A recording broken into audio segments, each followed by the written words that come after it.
اللہ الرحمن الرحیم۔ انشاء وائس کے ناظرین کو ہمارا سلام پہنچے۔ ناظرین، آج 3 دسمبر اس درزی شاعر کی برسی ہے جس نے حکمرانوں کے بخیے ادھیڑ دیے۔ یہ شاعر ہیں استاد دامن، جن کا اصل نام چراغ دین تھا۔ 1 جنوری 1910 کو چوک متی لاہور میں پیدا ہوئے۔ والد میراں بخش درزی تھے۔ گھریلو حالات کے پیش نظر دامن نے بھی بچپن ہی میں تعلیم کے ساتھ ٹیلرنگ کا کام بھی شروع کر دیا۔ بعد میں انہوں نے جرمن فرم جان ولیم ٹیلر سے ٹیلرنگ کا باقاعدہ ڈپلومہ بھی حاصل کیا۔ انہوں نے ساندا کے دیو سماج سکول سے میٹرک کا امتحان پاس کیا۔ عمر 13 سال ہوئی تو خاندان چوک متی سے باغبان پورہ منتقل ہو گیا۔ شعر گوئی کی ابتدا بڑے بھائی کی وفات پر مرثیے سے کی، لیکن باقاعدہ شاعری کا آغاز میٹرک کے بعد کیا۔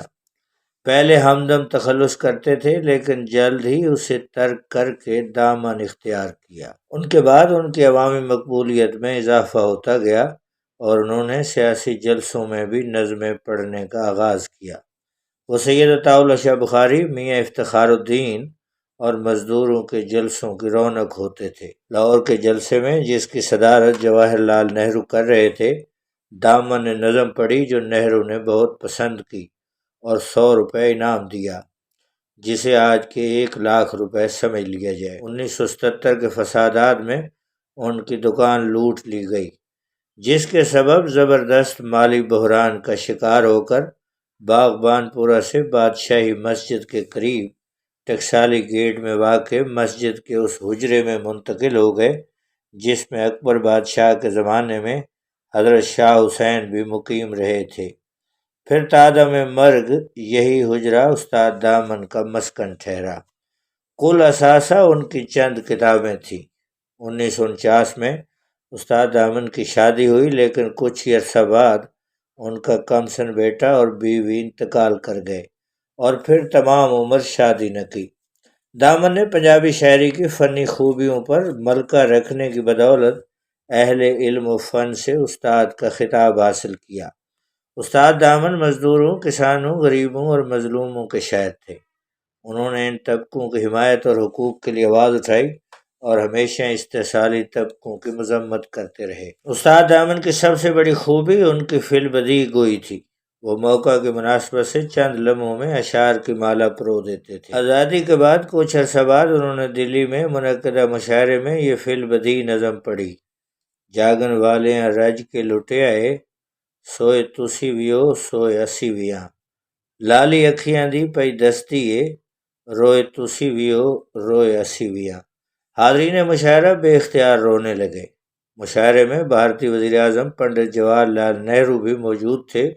انہوں نے استاد دامن سے اس خواہش کا اظہار کیا کہ وہ مستقل طور پر بھارت میں قیام فرمائیں، لیکن انہوں نے جواب دیا کہ میرا وطن پاکستان ہے، میں لاہور ہی میں رہوں گا، بے شک جیل ہی میں کیوں نہ رہوں۔ اس محب وطن شاعر نے ساری زندگی افلاس میں گزاری، مگر مرتے دم تک وطن سے محبت کے گیت گائے۔ اس دھرتی کو نفرتوں، بے ایمانیوں اور عیاریوں سے پاک کرنے کے لیے محبتوں کے پھول بکھیرتا رہا اور ان برائیوں کی اعلانیہ نشاندہی اور مذمت کرتا رہا۔ استاد دامن نے آزادی کے بعد سیاستدانوں کی کوتاہیوں کی نشاندہی کرتے ہوئے ان پر بھرپور تنقید کی اور عوامی شعور کو بیدار کیا۔ ملک کے دن بدن زوال کی تصویر کشی کرتے ہوئے استاد دامن کہتے ہیں: بج بج کے وکھیاں چور ہویاں، مڑ کے ویکھیا تے کھوتی بوہڑ ہیٹھا۔ استاد دامن کی شاعرانہ عظمت کا اعتراف فیض احمد فیض نے ایک نجی محفل میں یہ کہہ کر کیا کہ میں پنجابی میں صرف اس لیے شاعری نہیں کرتا کہ پنجابی میں شاہ حسین، وارث شاہ اور بلے شاہ کے بعد استاد دامن جیسے شاعر موجود ہیں۔ استاد دامن کی یادداشت بہت اچھی تھی۔ قیام پاکستان کے بعد کچھ شرپسندوں نے ان کی ذاتی لائبریری اور دکان کو آگ لگا دی تو ان کی ذاتی تحریریں ہیر کا مسودہ، جسے وہ مکمل کر رہے تھے، اور دوسری کتابیں جل کر راکھ ہو گئیں، تو انہوں نے دل برداشتہ ہو کر اپنا کلام کاغذ پر محفوظ کرنا چھوڑ دیا اور صرف اپنے حافظے پر بھروسہ کرنے لگے۔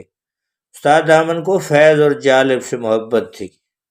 80 کی دہائی میں جب ان کے منہ بولے بیٹے فلم سٹار علاؤدین کا انتقال ہوا تو گویا استاد دامن کی کمر ٹوٹ گئی۔ بستر پر ہی پڑے رہتے، کبھی ہسپتال اور کبھی گھر۔